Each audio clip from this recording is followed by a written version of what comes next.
आज जरा सोचिए, आपकी जिंदगी इस वक्त जहां भी है, जैसी भी है, उसकी वजह क्या है?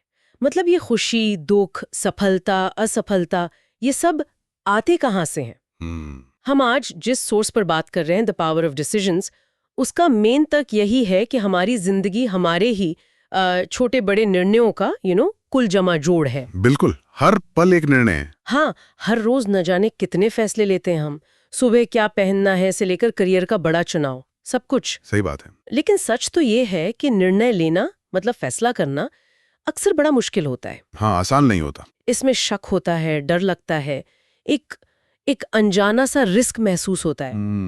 मुझे वो रॉबर्ट फ्रॉस्ट की कविता याद आती है, टू रोड्स डाइवर्ज्ड। हाँ हाँ, क्लासिक है वो। कैसे एक रास्ते का चुनाव पूरी जिंदगी की दिशा बदल देता है।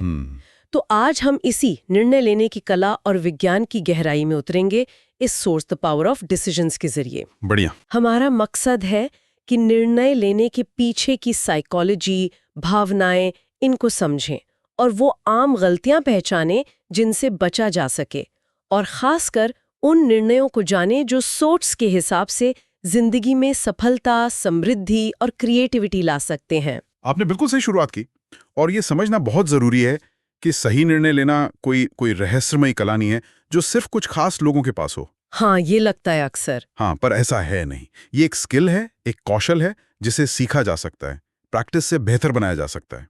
और ये सिर्फ सीईओज या नेताओं के लिए नहीं है। नहीं, सबके लिए है। हाँ, हर उस इंसान के लिए महत्वपूर्ण है जो अपनी जिंदगी को एक सार्थक दिशा देना चाहता है। मुझे लगता है कि ये चर्चा उन लोगों को खास तौर पर मदद कर सकती है जो अक्सर जिंदगी के किसी मोड़ पर आकर थोड़ा कंफ्यूज्ड महसूस करते हैं। उन्हें शायद यहाँ से कुछ स्पष्टता, कुछ कॉन्फिडेंस मिले। बिल्कुल। तो चलिए इस प्रोसेस को ही पहले समझने की कोशिश करते हैं। ये निर्णय होते कैसे हैं?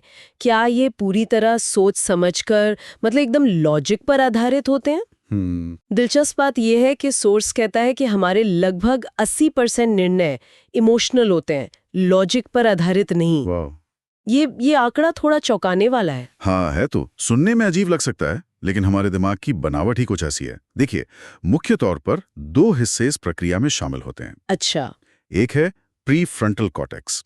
ये हमारे माथे के पीछे का हिस्सा जो तर्क, विश्लेषण, योजना बनाने, आगे क्या होगा, ये सब सोचने का काम करता है। लॉजिकल ब्रेन एक तरह से। हाँ, लॉजिकल ब्रेन। और दूसरा है लिम्बिक सिस्टम, जो दिमाग के गहरे हिस्से में है, और ये हमारी भावनाओं, यादों, डर, इच्छाओं, इन सब का सेंटर है। Emotional centre. हाँ, अब आइडियल सिचुएशन में तो ये दोनों मिलकर काम करते हैं, लेकिन असल जिंदगी में अक्सर ऐसा नहीं हो पाता। और शायद यहीं पर वो तनाव या स्ट्रेस का रोल आता है जिसका आपने जिक्र किया था। बिल्कुल सही पकड़ा। जब हम तनाव में होते हैं, मान लीजिए कोई बहुत जरूरी इंटरव्यू है, तो हमारा लिम्बिक सिस्टम वो हावी हो जाता है। अच्छा। जिसे हम फाइट और फ्लाइट रिस्पॉन्स कहते हैं, वो एक्टिवेट हो जाता है। दिल जोर से धड़कने लगता है, हाथ कांपने लगते हैं, गला सूख जाता है। हाँ हाँ, होता है ये तो। ऐसी हालत में हमारा प्रीफ्रंटल कॉर्टेक्स, यानी वो तार्किक दिमाग, वो ठीक से काम नहीं कर पाता। हम जानते हुए भी सही जवाब नहीं दे पाते या घबराहट में कुछ गलत बोल जाते हैं। इसीलिए अक्सर ये सलाह दी जाती है कि बड़े निर्णय हमेशा शांत मन से लेने चाहिए। जब मन शांत होता है, तभी हम तर्क और भावनाओं के बीच सही बैलेंस बना पाते हैं। ये संतुलन बनाने की बात अहम है। सोर्स निर्णय लेने के 3 आयामों या डायमेंशंस का जिक्र करता है: तार्किक, भावनात्मक और सहज ज्ञान। इनको थोड़ा और समझते हैं। हाँ, जरूर। तार्किक या रैशनल निर्णय तो साफ है, डेटा, फैक्ट्स, एनालिसिस पर आधारित। जैसे बिजनेस में इन्वेस्ट करने से पहले प्रॉफिट लॉस देखना, या नया घर खरीदने से पहले सारे ऑप्शन देखना। लेकिन क्या सिर्फ लॉजिक पर टिके रहना ज्यादा सेफ नहीं है? इसमें रिस्क कम लगता है। सेफ शायद लगे, पर सोर्स चेतावनी देता है कि सिर्फ तर्क पर आधारित जीवन बहुत बहुत नीरस, रोबोटिक हो सकता है। हाँ। इंसान सिर्फ लॉजिक से नहीं जीता। यहीं पर दूसरा आयाम आता है, भावनात्मक यानी इमोशनल निर्णय। ये वो फैसले हैं जहां हमारी भावनाएं, हमारी पसंद नापसंद, हमारे रिश्ते, ये सब अहम भूमिका निभाते हैं। जैसे किसी ऐसे करियर को चुनना जिससे आपको प्यार है, भले ही उसमें पैसा थोड़ा कम हो, या किसी रिश्ते को निभाना क्योंकि वो आपके लिए इमोशनली मायने रखता है। भावनाएं जरूरी हैं, वो हमें इंसान बनाती हैं। सही बात है। लेकिन उन पर पूरी तरह निर्भर रहना भी खतरनाक हो सकता है, क्योंकि भावनाएं हमें अंधा भी कर सकती हैं, जिससे हम फैक्ट्स को नजरअंदाज कर दें। तो मतलब तर्क और भावना दोनों की जरूरत है, लेकिन संतुलन में। बिल्कुल। और तीसरा आयाम है सहज ज्ञान या इंट्यूशन, जिसे हम अंदर की आवाज या गट फीलिंग कहते हैं। स्टीव जॉब्स ने कहा था ना, अपने दिल और इंट्यूशन की सुनने का साहस रखो। हाँ, बहुत मशहूर कोट है उनका। वे किसी तरह पहले से ही जानते हैं कि तुम सच में क्या बनना चाहते हो। हाँ, लेकिन सवाल यह है कि क्या ये अंदर की आवाज वाकई भरोसेमंद होती है, या ये सिर्फ हमारी इच्छाएं या डर होते हैं? ये एक बहुत अच्छा सवाल है। देखिए, सोर्स बताता है कि इंट्यूशन कोई जादू नहीं है। ये अक्सर हमारे जीवन भर के अनुभवों, सीखी हुई बातों और हमारे सबकॉन्शियस मन में जमा हुए डेटा का एक क्विक सिंथेसिस होता है। अच्छा, मतलब एक तरह का निचोड़? हाँ, एक तरह का निचोड़। ये वो समझ है जिसे शायद हम शब्दों में बयान न कर पाएं, पर महसूस कर सकते हैं। इसे डेवलप करने के लिए सेल्फ अवेयरनेस और अपने अंदर की फीलिंग्स पर ध्यान देना जरूरी है। एक बहुत शक्तिशाली उदाहरण है महात्मा गांधी का। उन्होंने ब्रिटिश साम्राज्य के खिलाफ अहिंसा का मार्ग चुना। अब ये कोई मिलिट्री स्ट्रैटेजी या लॉजिकल एनालिसिस पर बेस्ड निर्णय नहीं था। नहीं, बिल्कुल नहीं। ये उनके गहरे नैतिक और आध्यात्मिक मूल्यों, उनकी वैल्यूज पर आधारित निर्णय था।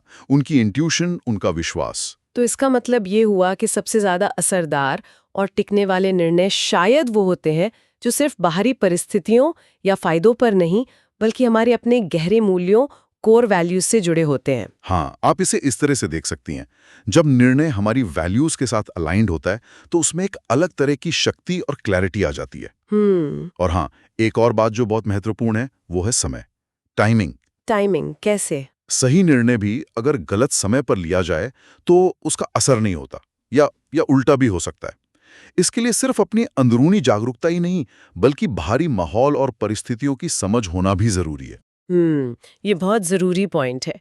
टाइमिंग इज एवरीथिंग, जैसा कहते हैं। बिल्कुल। अच्छा, ये तो हुई निर्णय लेने की प्रक्रिया और उसके आयामों की बात। अब उन खास निर्णयों पर आते हैं जिनका जिक्र source the power of decisions में किया गया है। पहला है सफलता का निर्णय। सुनने में थोड़ा अजीब लगता है। क्या सफलता सिर्फ एक निर्णय लेने से मिल सकती है? हम सब सफल होना चाहते हैं, पर क्या सिर्फ चाहना या निर्णय लेना काफी है? सोर्स में रेमंड चार्ल्स बार्कर का एक जबरदस्त कोटेशन है। Success is not a chance, it is a decision you live by every day. मतलब सफलता कोई संयोग नहीं, ये एक निर्णय है जिसे आप हर दिन जीते हैं। ये विचार बहुत गहरा है। बार्कर का तर्क है कि इच्छा रखना मतलब विश करना और निर्णय लेना यानी डिसाइड करना, ये दो अलग बातें हैं। अच्छा, कैसे? इच्छा पैसिव है, निष्क्रिय है, हम बस चाहते हैं, जबकि निर्णय एक्टिव है, सक्रिय है, इसमें कमिटमेंट है। सोर्स में रवि नाम के एक युवक का उदाहरण है। हाँ, बताइए। रवि कई सालों से एक छोटी सी, मतलब उसे पसंद नहीं थी वो नौकरी वो कर रहा था। वो हमेशा सोचता था कि वो कुछ बड़ा करेगा, लेकिन कर नहीं पा रहा था। अटक गया था। हाँ, अटक गया था। फिर एक दिन उसने बार्कर की किताब पढ़ी और उसे एहसास हुआ कि वो सिर्फ इच्छा कर रहा है। उसने कभी सच में सफल होने का निर्णय लिया ही नहीं था। ओह! अगली सुबह उसने एकदम पक्का इरादा किया, मैं सफल होऊंगा चाहे जो हो जाए। ये उसके लिए एक टर्निंग पॉइंट था। उसने ऑनलाइन स्किल्स सीखी, फ्रीलांस काम शुरू किया और कुछ ही महीनों में वो अपनी पुरानी नौकरी से कहीं ज्यादा कमाने लगा और ज्यादा खुश था। ये कहानी तो बड़ी प्रेरणादायक है, लेकिन बार्कर के अनुसार इस निर्णय को सिर्फ एक बार लेना काफी है या इसे बनाए रखने के लिए कुछ और भी करना पड़ता है? क्योंकि जोश तो ठंडा भी पड़ सकता है ना। सही सवाल है। बार्कर कहते हैं कि ये निर्णय एक बार पूरी दृढ़ता से लेना होता है, लेकिन फिर इसे हर रोज जीना पड़ता है। हर रोज? हाँ, उनका एक और शक्तिशाली विचार है, once you decide to succeed, failure loses its power. मतलब जब आप सच में सफल होने का निर्णय ले लेते हैं तो असफलता का डर आप पर हावी नहीं हो पाता। आप असफलताओं को अंत नहीं मानते, बल्कि सीखने का एक हिस्सा मानने लगते हैं। अच्छा, नजरिया बदल जाता है। हाँ, बिल्कुल। आपकी मानसिकता मैं क्यों नहीं कर सकता से बदलकर मैं इसे कैसे कर सकता हूं पर आ जाती है। तो क्या बार्कर सिर्फ ये माइंडसेट बदलने की बात करते हैं, या इस निर्णय को हकीकत बनाने के लिए कुछ ठोस कदमों का भी जिक्र करते हैं? वो दोनों की बात करते हैं। मानसिकता तो फाउंडेशन है, नींव है, लेकिन उसमें इमारत खड़ी करने के लिए ठोस कदम उठाने पड़ते हैं। क्या है वो कदम? बार्कर कुछ प्रैक्टिकल स्टेप्स बताते हैं। पहला, अपने लक्ष्य बिल्कुल स्पष्ट करें। आप किस फील्ड में किस तरह की सफलता चाहते हैं, ये जितना साफ होगा, निर्णय उतना ही पावरफुल होगा। ठीक है। दूसरा, हर दिन उस लक्ष्य की दिशा में कम से कम एक छोटा कदम जरूर उठाएं। कंसिस्टेंसी मतलब निरंतरता बेहद जरूरी है। रोज थोड़ा थोड़ा करने से ही बड़ी मंजिल तय होती है। तीसरा, असफलताओं से सीखें। उन्हें पर्सनल हार मानने की बजाय फीडबैक की तरह देखें। क्या काम नहीं किया और अगली बार क्या अलग करना है। राइट। और चौथा, सबसे जरूरी, आत्मविश्वास। अपने निर्णय पर और खुद पर अटूट विश्वास रखें। शक आपके निर्णय की शक्ति को कमजोर कर देगा। बाकर की एक और बात है जो मुझे याद आ रही है। Stop admiring others decisions and start making your own. दूसरों की सफलता की तारीफ करना बंद करें और अपने निर्णय लेना शुरू करें। ये कहना आसान है, पर अक्सर दूसरों की सफलता देखकर ही तो हमें इंस्पिरेशन मिलती है या पता चलता है कि क्या पॉसिबल है। आपका कहना सही है, इंस्पिरेशन लेना गलत नहीं है, लेकिन बार्कर का इशारा इस तरफ है कि सिर्फ दूसरों की कहानियों में खोए रहने से या सिर्फ उनकी नकल करने की कोशिश करने से बात नहीं बनेगी। अच्छा। आपको अपने लिए, अपनी सिचुएशन और अपनी कैपेबिलिटीज के अनुसार सफलता का अपना निर्णय लेना होगा। दूसरों की सफलता आपको रास्ता दिखा सकती है, लेकिन चलना आपको खुद ही पड़ेगा, अपने निर्णय के बल पर। समझ गई। ये एक जरूरी फर्क है। चलिए अगले निर्णय पर आते हैं। समृद्ध जीवन जीने का निर्णय। यहाँ सोर्स समृद्ध शब्द का इस्तेमाल सिर्फ पैसे के लिए नहीं कर रहा है ना? नहीं, बिल्कुल नहीं। बार्कर के अनुसार समृद्ध जीवन का मतलब है विचारों में समृद्धि, रिश्तों में गहराई, अच्छी सेहत, आत्मविश्वास और हाँ, आर्थिक प्रचुरता भी। ये एक ओवरऑल होलिस्टिक नजरिया है। अच्छा। उनका एक और बहुत प्रभावशाली कथन है, you were not born to live in lack, you were born to live richly. यानी हम कमी में, अभाव में जीने के लिए पैदा नहीं हुए हैं, बल्कि एक भरपूर समृद्ध जीवन जीने के लिए पैदा हुए हैं। लेकिन फिर भी बहुत से लोग तंगी में या एक कमी की भावना के साथ जीते हैं। सोर्स इसके लिए गरीबी की मानसिकता या पॉवर्टी मेंटालिटी और वो लिमिटिंग बिलीव्स को जिम्मेदार ठहराता है। हाँ, लिमिटिंग बिलीव्स, जैसे मैं इसके लायक नहीं हूं या ज्यादा पैसा अच्छी बात नहीं है। हाँ, ये सुना है। तो ये गरीबी की मानसिकता इतनी गहरी क्यों बैठ जाती है लोगों में? इसके कई कारण हो सकते हैं। बचपन के अनुभव, समाज का माहौल, सुनी सुनाई बातें। लेकिन बार्कर का तर्क है कि बाहरी दुनिया में समृद्धि लाने से पहले हमें अपने अंदर, अपने मन में इसके लिए एक इनर परमिशन देनी होगी। इनर परमिशन मतलब अंदरूनी इजाजत। हाँ, अगर आपके मन के गहरे स्तर पर यह विश्वास बैठा है कि आप ज्यादा पाने के हकदार नहीं हैं या पैसा कमाना मुश्किल और बुरा है, तो आप अनजाने में ही अवसरों को खुद से दूर कर देंगे या आई हुई समृद्धि को भी शायद खो देंगे। लेकिन क्या सिर्फ सोचने या कहने भर से बाहरी हालात बदल सकते हैं? जैसे सोर्स में उस महिला का उदाहरण है जिसने रोज कहना शुरू किया, I deserve to live richly, और उसे प्रमोशन मिल गया, घर मिल गया। ये थोड़ा जादुई सा नहीं लगता? नहीं, एक तरह की एनर्जी रिलीज करते हैं। अगर हम लगातार कमी, डर और अभाव पर फोकस करते हैं तो हम वैसी ही परिस्थितियों को अपनी ओर खींचते हैं। इसके उलट अगर हम कृतज्ञता यानी ग्रैटिट्यूड, प्रचुरता यानी अबंडेंस और विकास यानी ग्रोथ पर ध्यान केंद्रित करते हैं तो हम वैसे ही अवसर और हालात आकर्षित करते हैं। वो महिला सिर्फ कह नहीं रही थी, बार्कर ने उसे उस भावना को महसूस करने पर जोर दिया। महसूस करने पे? हाँ, जब उसने सच में यह मानना शुरू कर दिया कि वो समृद्ध जीवन की हकदार है, तो उसके व्यवहार में, उसके कॉन्फिडेंस में, उसके निर्णयों में बदलाव आया और उसी बदलाव ने भारी नतीजों को प्रभावित किया। इसीलिए बार्कर कहते हैं, prosperity begins in the mind, not in the bank account. वाह, समृद्धि पहले दिमाग में शुरू होती है, बैंक अकाउंट में नहीं। बिल्कुल। तो इसके लिए क्या रोज कुछ पॉजिटिव वाक्य दोहराना, जैसे एफर्मेशंस, क्या वो काफी है? दोहराना एक टेक्निक है, लेकिन सिर्फ मशीन की तरह दोहराना काफी नहीं। उन वाक्यों को महसूस करना जरूरी है। जैसे अगर आप कह रहे हैं मैं एक समृद्ध व्यक्ति हूं, तो इसे महसूस करने की कोशिश करें कैसा लगेगा जब आप फाइनेंशियली इंडिपेंडेंट होंगे, जब आपके पास अपनी ज़रूरतें पूरी करने और दूसरों की मदद करने के लिए पर्याप्त साधन होंगे। उस फीलिंग को जीना ज़रूरी है। अच्छा। बार्कर एक और दिलचस्प बात कहते हैं कि यूनिवर्स में, ब्रह्मांड में किसी चीज़ की कमी नहीं है। प्यार, पैसा, अवसर, स्वास्थ्य, सब कुछ अनंत मात्रा में उपलब्ध है। इन्फिनिट सप्लाई है। Infinite supply? हाँ, कमी सिर्फ हमारे स्वीकार करने में है। हमें सिर्फ उसे रिसीव करने का, ग्रहण करने का निर्णय लेना है। ये अनंत आपूर्ति का विचार थोड़ा एब्स्ट्रैक्ट सा लगता है। इसे प्रैक्टिकली कैसे समझें? इसे ऐसे समझे कि अवसर हमेशा मौजूद होते हैं, समाधान हमेशा संभव होते हैं, लेकिन हम इन्हें तभी देख पाते हैं जब हमारा नजरिया खुला हो, जब हम कमी के बजाय प्रचुरता की मानसिकता से चीजों को देखें। अच्छा। जब हम मानते हैं कि संसाधन सीमित हैं, तो हम कंपटीशन और डर में जीते हैं। जब हम मानते हैं कि सबके लिए पर्याप्त है, तो हम सहयोग और विश्वास के साथ आगे बढ़ते हैं। अंततः बार्कर के अनुसार richness is not about possessions, it's about perception. समृद्धि चीजों में नहीं, हमारे नजरिए में है। बिल्कुल। ये सोच का एक बहुत बड़ा बदलाव है। और तीसरा महत्वपूर्ण निर्णय जिसका सोर्स जिक्र करता है वो है रचनात्मक रूप से सोचने का निर्णय, मतलब क्रिएटिवली सोचने का डिसीजन।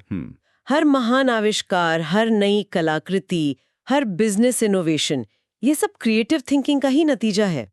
लेकिन क्रिएटिविटी को अक्सर एक नेचुरल टैलेंट माना जाता है। हाँ, कि ये तो पैदाइशी होती है। हाँ, क्या इसे सच में निर्णय लिया जा सकता है? जैसा बार्कर कहते हैं, creativity is not a talent, it's a decision. हाँ, सोर्स इसी पारंपरिक धारणा को चुनौती देता है। बार्कर का मानना है कि हर इंसान में क्रिएटिव होने की क्षमता है, लेकिन हम अक्सर अपनी पुरानी सोच के दायरे में बंधे रहते हैं। क्रिएटिविटी का निर्णय लेने का मतलब है उस दायरे से बाहर निकलने का चुनाव करना। अच्छा। सोर्स में रामेश्वर नाम के एक बढ़ई का उदाहरण है। वो सालों से एक ही तरह की घिसी-पिटी डिजाइन का फर्नीचर बना रहा था। एक दिन उसे एक ग्राहक ने एक बिल्कुल अनोखी, पहले कभी ना बनी हुई कुर्सी बनाने का ऑर्डर दिया। रामेश्वर ने कोशिश की, पर वो बना नहीं पाया और लगभग हार मान चुका था। फिर उसने बार्कर का सिद्धांत याद किया और निर्णय लिया, मैं अब पुराने तरीकों से नहीं सोचूंगा, मैं कुछ नया सोचूंगा। उसने काम रोककर प्रकृति में घूमना शुरू किया, पेड़ों की बनावट, फूलों के आकार देखे। वाह। वहां से प्रेरणा लेकर उसने एक ऐसा अद्भुत और अनूठा डिजाइन तैयार किया जो बहुत लोकप्रिय हुआ और उसका पूरा कामकाज बदल गया। तो ये कहानी दिखाती है कि क्रिएटिविटी शायद समस्याओं या चुनौतियों को एक अलग नजरिए से देखने का, नए रास्ते खोजने का निर्णय है। सही कहा, हमारे सीमित विचार हमारी दुनिया को सीमित कर देते हैं। क्रिएटिव विचार उन सीमाओं को तोड़ते हैं। थॉमस एडिसन का उदाहरण हम सब जानते हैं। हाँ, बल्ब वाला। हाँ, बल्ब बनाने की कोशिश में वो हजारों बार असफल हुए, लेकिन उन्होंने उन असफलताओं को हार नहीं माना, बल्कि उन्हें 10,000 ऐसे तरीके जिनसे बल्ब नहीं बन सकता, ये सीखने का अवसर माना।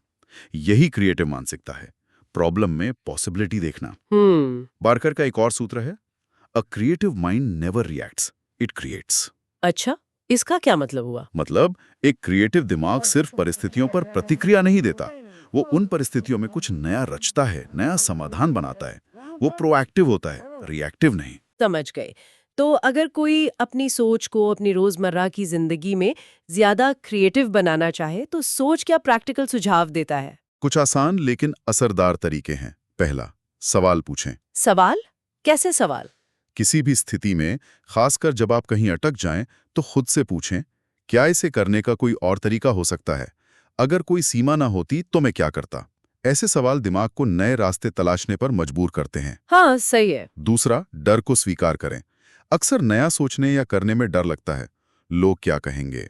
अगर मैं फेल हो गया तो? हाँ, ये डर तो होता है। क्रिएटिविटी अक्सर हमारे कंफर्ट जोन के बाहर ही मिलती है। उस डर को महसूस करना इस बात का संकेत है कि आप आगे बढ़ रहे हैं। उसे दबाएं नहीं, स्वीकार करें। ठीक है। और तीसरा, हर दिन कुछ नया करें या सीखें। चाहे वो कोई नई किताब का पन्ना पढ़ना हो, ऑफिस जाने का कोई नया रास्ता लेना हो, किसी नए व्यक्ति से बात करना हो या कोई नया शौक अपनाना हो। ये छोटी छोटी नई चीजें हमारे दिमाग को स्टिमुलेट करती हैं और नए कनेक्शंस बनाने में मदद करती हैं। हाँ, रोजमर्रा की भागदौड़ और रूटीन में लीक से हटकर सोचना वाकई मुश्किल हो जाता है। हम सब कहीं ना कहीं दोहराव के, मतलब रेपिटिशन के आदी हो जाते हैं। और यही सबसे बड़ा खतरा है। दोहराव हमें सुरक्षित महसूस करा सकता है, लेकिन यह हमारे विकास को रोक देता है। सोर्स हमें याद दिलाता है कि जीवन में नयापन, ताजगी और उत्साह तभी आता है जब हम कॉन्शियसली, मतलब सोच समझकर नया सोचने और नया करने का निर्णय लेते हैं, भले ही वो छोटे स्तर पर ही क्यों ना हो। तो संक्षेप में कहें तो आज हमने द पावर ऑफ डिसीजंस के आईने में देखा कि हमारी जिंदगी असल में हमारे ही अनगिनत निर्णयों की एक श्रृंखला है। बिल्कुल। और प्रभावी निर्णय लेना सिर्फ लॉजिक का खेल नहीं, बल्कि तर्क, भावना और हमारे इंट्यूशन के बीच संतुलन साधने की कला है। हाँ, संतुलन। और शायद सबसे अहम बात यह है कि सफलता, समृद्धि और क्रिएटिविटी जैसी चीजें सिर्फ किस्मत या बाहरी हालात पर निर्भर नहीं है। सोर्स के अनुसार ये सचेत निर्णय हैं, ऐसे चुनाव जिन्हें हम हर दिन कर सकते हैं और जी सकते हैं। रेमंड चार्ल्स बार्कर के विचार हमें दिखाते हैं कि निर्णय लेना सिर्फ ऑप्शन चुनना भर नहीं है, बल्कि यह एक पूरी मानसिकता, एक जीने का तरीका अपनाने जैसा है। और ये तीनों निर्णय सफलता, समृद्धि और रचनात्मकता आपस में गहरे जुड़े हुए भी लगते हैं। हाँ, बिल्कुल जुड़े हुए हैं, क्योंकि ये सब एक सकारात्मक, एक विस्तारवादी और जिम्मेदार मानसिकता से उपजते हैं। बिल्कुल। और शायद अंत में श्रोताओं के लिए सोचने वाली बात ये हो सकती है, इस सोर्स के आधार पर क्या सबसे शक्तिशाली निर्णय यह नहीं है कि हम क्या चुनते हैं, बल्कि यह है कि हम अपने सामने आने वाले विकल्पों या परिस्थितियों को कैसे देखते हैं। कैसे देखते हैं मतलब? क्या हर चुनौती, हर मुश्किल मोड़, हर असफलता को सिर्फ एक रिस्क या रुकावट की तरह देखने के बजाय उसे अपने विकास और सीखने के लिए डिजाइन किए गए एक अवसर के रूप में देखने का निर्णय लिया जा सकता है। ओह, ये तो पूरा नजरिया बदलने वाली बात है। हाँ, ये नजरिया अपनाने का निर्णय ही शायद रचनात्मकता और प्रचुरता के दरवाजे खोल सकता है। जैसा कि बार्कर कहते हैं, creative decision is the bridge between limitation and possibility. रचनात्मक निर्णय ही वो पुल है जो हमें सीमाओं से संभावनाओं तक ले जाता है। या उनका एक और यादगार वाक्य है, the universe always responds to a decided mind. ब्रह्मांड हमेशा एक दृढ़ निश्चयी मन का साथ देता है।